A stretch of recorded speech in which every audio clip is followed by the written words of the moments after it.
Hello my dear friends. इस video में हम बात करते हैं एक बहुत ही हाईलाइटेड केस का नाम है निठारी कांड। और सबसे पहले हम फैक्ट पे जाते हैं, फिर उसके बाद हम लीगल टेक्निकलिटीज़ पे जाते हैं जिसकी वजह से उन अक्यूज्ड को बरी कर दिया गया है। ठीक है, और लीगल पॉइंट पे ऑनरेबल कोर्ट क्या देखता है, कितने भी एलिगेशन लगे लेकिन अगर कोर्ट के पास ठोस सबूत नहीं है तो कोर्ट उसे बरी कर देता है। ये सेम इस केस में हुआ। 2005 में निठारी नाम का एक गांव है जो नोएडा के पास में पड़ता है। वहां से कुछ बच्चे गायब होने लगे और वो बच्चे भी गरीब घरों के बच्चे गायब होते थे। कोई 3 साल का, कोई 5 साल का, कोई 13 साल का, ऐसे बच्चे गायब हो रहे थे। लोकल पुलिस के पास वो शिकायत करने गए तो लोकल पुलिस ने किसी भी तरह की कोई कार्रवाई नहीं की। उसके बाद वो कोर्ट गए सारे मिलकर, तो कोर्ट ने कहा कि भाई इसका इन्वेस्टिगेशन करवाया जाए कि बच्चे कहाँ गायब हो रहे हैं। तो इन्वेस्टिगेशन में वो केस दे दिया गया सीबीआई को। अब सीबीआई ने एक महेंद्र नाम के आदमी को पकड़ा जो मालिक था, और उसके एक नौकर को पकड़ा, सुरेंद्र सिंह कोहली उस नौकर का नाम था।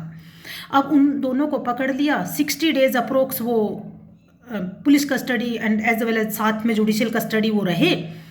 तो उसमें पुलिस ने एक का कन्फेशन ले लिया कि भाई ये तो हमने मिल के उठाए हैं, इनको मारा है, इनकी बॉडी के टुकड़े टुकड़े करके हमने फेंक दिए हैं, कुछ को हमने उनका भोजन बना के हमने उस बॉडी का भोजन खा लिया है। ठीक है, ये कन्फेशन था एक का। इस कन्फेशन के बेस पर ट्रायल कोर्ट ने उनको डेथ सेंटेंस दे दिया। अब हत्याएं टोटल 19 के आसपास हत्याएं थी, और 19 हत्याओं में अगर उनके खिलाफ एफआईआर दर्ज है तो उनमें उनको डेथ सेंटेंस मिलनी ही चाहिए थी।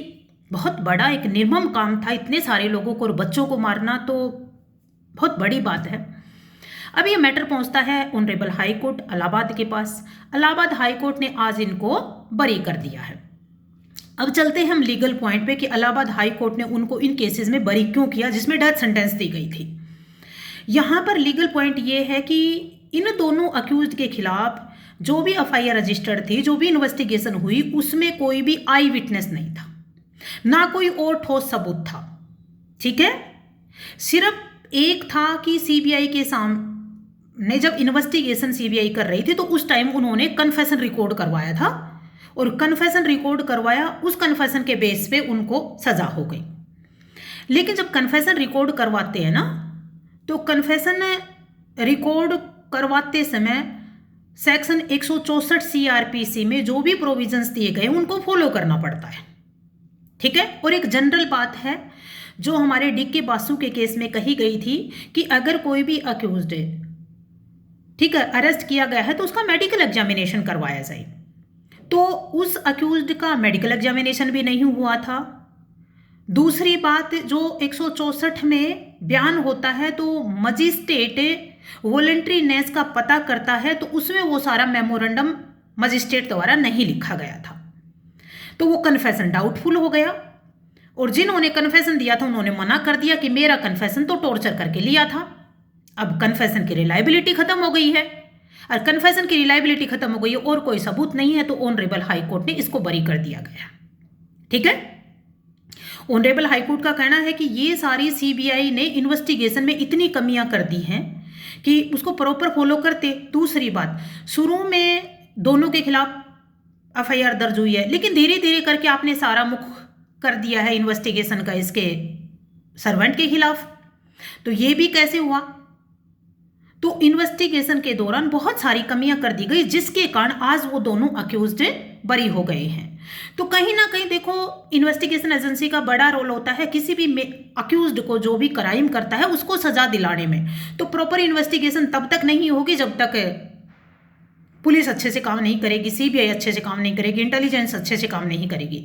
तो इसीलिए बार बार एक डिमांड आती है कि भाई पुलिस इन्वेस्टिगेशन प्रोसीजर के लिए अलग से कानून बनाया जाए, उनको लाइबल ठहराया जाए कि अगर ये होता था तो आपको ऐसा करना चाहिए था, और आपने ऐसा किया तो क्यों किया, उसको रीजन लिखना चाहिए।